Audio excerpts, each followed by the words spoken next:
개그 콘서트라는 프로그램 좋아하시죠? 네. 개그 콘서트가 끝날 때의 그 시그널 아세요? 빰빰빰 빰빰 빠바바바 빰빰빰 아시죠? 이게 모든 직장인들한테는 죽으라는 사운드이죠. 개콘이 11시 반에 딱 그 사운드가 끝나면 이제 드디어 월요일이 온다는 거죠. 네. 그러니까 개콘의 그 사운드, 그게 이제 스티비 원더라고 하는 가수의 파타임 러버라고 하는 곡의 그 전주예요. 네. 그 음악에 하도 이제 월요일을 준비하시면서 힘드셔가지고요. 실제로 그냥 수요일인가 목요일날 저녁에 그냥 우리가 맥주 마시는 호프집에서 그 스티비 원더의 파타임 러버가 나오는데 직장인들이 꺼달라 그러더라고요. 아, 나 저 음악 듣는 것만 해도 싫다고. 개콘은 너무너무 좋아하는데 이제 개콘이 끝나고 이제 출근을 준비하는 무슨 얘기했습니까? 제목처럼 월요병보다 더 무서운 건 일요일 밤이에요. 심지어 교수들도요. 학생들은 모를 거예요. 자기네들보다 교수들이 개강을 더 싫어한다는 거예요. 되게 싫어해요. 되게 싫어해요. 심지어 이런 망언을 하는 교수님도 있습니다. 교수가 강의만 안 하면 참 좋은 직업이야. 이게 말이 되는 직업입니까? 군인이 나라만 안 지켜도 좋은 직업이야. 이거랑 똑같은 얘기죠. 네. 우리는 무언가보다 그 무언가를 앞두고 있을 때 더 힘들어요. 이거의 결정판이 이거예요. 어렸을 때요. 제가 뭐 잘못했어요. 그러면 어머니께서, 엄마죠, 그때는. 엄마죠. 엄마가 막 혼내시다가 이렇게 얘기하세요. 이게 최악으로 저를 힘들게 하는 말이에요. 너 이따가 아빠 돌아오시면 죽었어. 아빠가 들어오시면 좀 혼나긴 하죠. 근데 아빠가 들어오시기 전까지의 그 5시간은요. 저를 지옥으로 만들어요. 야, 이 대목에서 정말 격하게 공감하시네요. 네. 그런데 월요병은 어떻게 할 수 없어도 혹은 월요일 아침에 정신없고 힘든 건 어쩔 수 없어도 그렇기 때문에 우리는 우리 인생에서 매번 1년에 52번에 12시간을 힘들게 보내죠. 개콘이 끝나고 난 다음에 직장에 가기 전까지. 이 12시간을 52번씩 수십 년 동안 얼마나 우리는 많은 시간을 불필요하게 힘들게 보내는 겁니까? 요거를 불안하지 않고 힘들지 않게 어렵지 않게 보내는 것만 해도 우리는 수많은 합치면 정말 긴 시간을 우리는 덜 불행하게 보낼 수 있겠죠. 그래서 불안이라는 걸 이해해야 됩니다. 불안. 좋아하는 건 심리학자들마저도 달라요.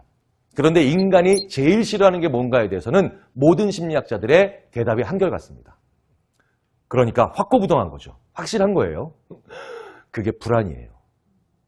인간은 불안을 제일 싫어합니다. 고통도 있고 외로움도 있고 슬픔도 있지만 그중에서도 불안을 제일 싫어해요. 왠지 아세요? 불안한 상태에서는 그 다음에 오는 게 고통이든 슬픔이든 외로움이든 분노든 그게 한 3배쯤 세게 느껴져요. 보십시오. 불안한 상태에서 맞으면 되게 아파요. 불안한 상태에서 외로움은 전 세계에서 나밖에 없는 것 같아요. 불안한 상태에서 만약에 무서움을 느끼면 심장마비가 올 것 정도로 괴롭습니다. 그래서 불안은 그 다음에 오는 2번째 부정적 경험이 뭐든 그걸 너무나도 강하게 증폭시키기 때문에 우리는 불안이 너무너무 싫습니다. 실제로 우리는 그래서 물리적인 법칙을 완전히 이 불안이라는 요인으로 해서 전혀 물리적인 법칙과 엉뚱한 경험을 하기도 하죠. 지금이야 뭐 학교 선생님들이 체벌을 하지 않으시지만 예전에 제가 고등학교 다닐 때는 체벌이 합법적으로 굉장히 많이 있었습니다. 항상 그 학교의 체벌을 담당하시고 있는 무서운 선생님들이 계시죠. 생주임인 선생님, 지금 일명 학주라고 불리는 선생님들인데 10명의 학생이 학교마다 등교 시간에 각종 불량자들이 선발되잖아요. 두발 불량, 넌 신용 불량이 아니지. 넌 복장 불량, 이렇게 넌 그냥 불량, 이렇게 학교마다 왜 우리 영화 말죽거리 잔혹사에서 보는 것처럼 진풍경이 벌어집니다. 한 10명의 학생들이 이게 엎드려 뻗쳐하고 있고 이제 등교 시간이 다 끝난 다음에 이 선생님은 항상 여기에 이상한 5글자를 써놓죠. 사랑의 매. 사랑의 매. 4글자군요. 네. 전혀 사랑의 매래가 아닌 것 같은데 어쨌든 그래서 이놈들 10대씩 맞아봐라. 그러면 이 선생님은 총 100대를 때리셔야 됩니다. 물리적으로 보나 생체역학적으로 보나 맨 마지막에 맞는 게 가장 유리합니다. 그러니까 100번 스윙하면요 50번 넘어가면 이승엽 선수도 지쳐요. 그러니까 무조건 맨 마지막에 가장 유리합니다. 물리적으로 보나 생체역학적으로 보나. 하지만 심리학적으로 보면 이미 답을 알고 계시겠지만 맨 마지막에 맞는 건 자살행위예요. 자살행위입니다. 놀랍게도 그리고 모든 학교에서도 맨 마지막에 맞는 아이가 가장 아파해요. 네. 모든 학생주임 선생님들의 궁금증이죠. 이상하다. 왜 나는 지쳐가고 있는데 맨 마지막에 제일 아파할까? 왜? 이 아이는 자기한테는 첫 번째 자기 히프에 도달하는 그 빠따라고 표현하겠습니다. 옛날에 또 빠따라고 많이 했을 테니까요. 그거는 첫 번째지만 이 선생님한테는 91번째죠. 이 친구는 이미 심리적으로 사망한 상태예요. 이미 앞선 90회의 비명소리를 들었거든요. 그러니까 불안이 극에 달해 있기 때문에 더 적은 고통에도 극심한 고통을 느끼는 겁니다. 실제로 이런 현상은 전쟁터에서도 관찰이 돼요. 교전 중에 총상을 입은 병사는요, 몰핀, 진통제죠. 너무 아프니까 달라고 아우성을 칩니다. 그런데 군의관이 앰뷸런스에 태우자라고 태우잖아요. 그러면 몰핀을 달라고, 상처는 더 악화되고 있는데 몰핀을 달라고 아우성 치는 병사들이 절반으로 급감해요. 뚝 떨어져요. 왜? 이젠 더 이상 안 불안해서. 왜? 더 이상 전투를 안 치러도 되잖아요. 나 병원 가잖아요. 그러니까 몰핀을 달라고 하는, 진통제 달라고 하는 병사들의 숫자가 뚝 줄어드는 겁니다. 그래서 저희들이 의사 선생님들이랑 같이 연구를 해보면 이런 결론에 도달합니다. 이 한 문장에 몰핀 계열의 진통제는 불안을 수반하지 않은 통증만 경감시킨다. 그러니까 불안하지도 않은 상태에서 아픈 건 몰핀이 별 효과가 없는 거예요. 그러니까 불안은 그만큼 고통과 연관이 있습니다. 자, 그러니까 프로젝트 앞두고 치통, 두통 오셨다 참으세요. 이건 불안이 증폭시키는 통증입니다.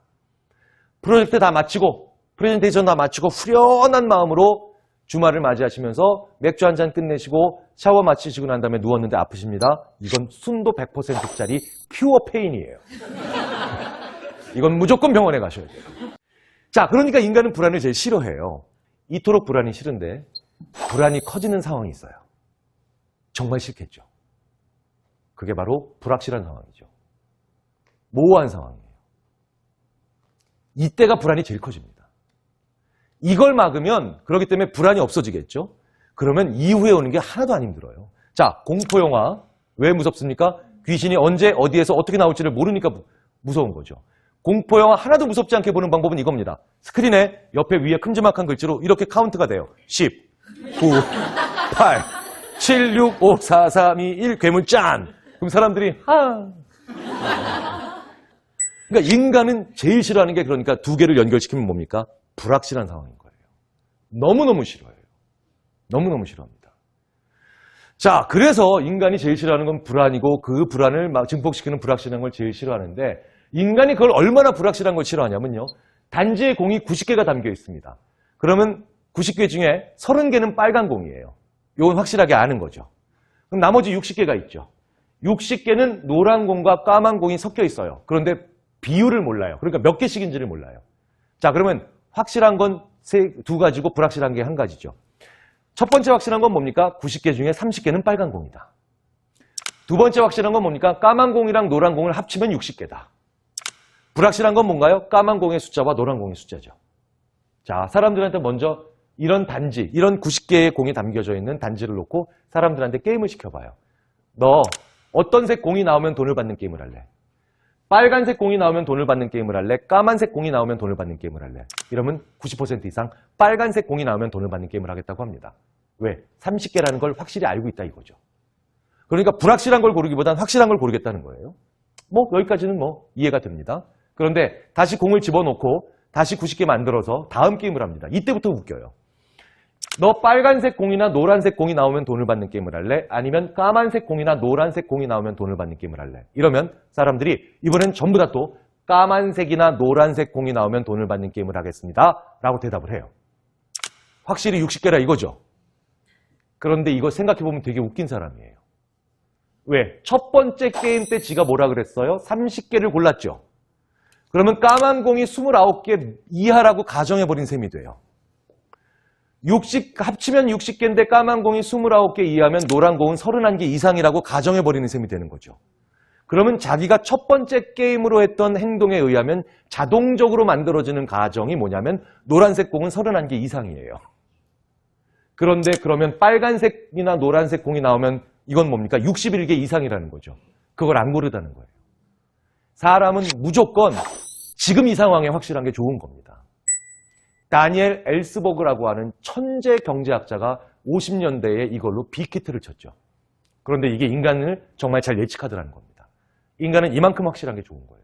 그래서 때로는 확실하게, 본질적으로는 확실한 게 아닌데도 확실해 보이기만 해도 좋아하는 게 인간입니다. 그래서 이런 광고가 힘을 발휘하는 거예요. 타이어 3개 사면 1개 공짜. 그러니까 3개 사면 1개는 확실히 마무리가 된다는 겁니다. 참 이거 되게 웃긴 거죠. 세상에 어떤 사람이 타이어를 3개를 교환해요. 2개 아니면 4개씩 교환하죠. 근데 저 광고를 걸었던 분이 직접 저한테 얘기해 주시는데 저 광고 이전에 걸었던 광고에 비해서 매출이 60% 신장됐대요. 그러니까 이 광고가 굉장히 효과가 있었다는 거죠. 근데 이 타이어점의 사장님이 바로 직전까지 걸었던 그 광고가 이겁니다. 타이어 신발값보다 쌉니다. 신발값보다 싸다고 해도 안 사던 사람들이 3개 사면 1개는 확실히 공짜라고 하니까 사는 거예요. 종합하면 인간은 그만큼 확실한 걸 좋아합니다. 구체적인 걸 좋아해요. 추상적이고 모호하고 불확실한 걸 싫어합니다. 자, 그러니 내가 월요병을 앓기 직전에 있는 그 어려운 일요일 밤의 고통은 불안 때문이겠죠. 그리고 그 불안은 내가 무언가 확실하게 구체적으로 무엇을 생각하고 있지 않기 때문입니다. 그래서 월요병으로 힘들어요, 즉 일요일 밤에 너무 힘들어요를 내가 막으려면 유일한 방법은 내가 월요일 날 오전에 해야 되는 행동을 적어야 됩니다. 구체적으로. 그걸 구체적으로 적어 내려가면요. 결국은 나는 내가 월요일 날 아침이 구체적으로 변하겠지요. 그러면 불안이 감소되고 더 이상 고통스럽지 않은 일요일 밤과 월요일 아침을 맞이하지 않아도 됩니다. 불안할 땐 적으셔야 돼요. 구체적으로. 특히 어떻게? 더 구체적인 게 인간이 만들어낸 시스템 중에 가장 구체적인 게 뭐예요? 숫자입니다. 번호를 붙여서 적으십시오. 1, 2, 3, 4, 5 해서 5가지의 그 다음날 해야 되는 나의 중요한 몇 가지의 스텝들을 적는 것만으로도 나는 불안으로부터 나오고요. 이제 일요일 밤의 고통으로부터 해결이 되며 벗어날 수 있으며 그래서 개콘 엔딩 사운드를 훨씬 더 즐겁게 들으실 수가 있게 됩니다. 이게 바로 월요병을 앞둔 일요일의 고통을 이겨내는 방법입니다. 감사합니다.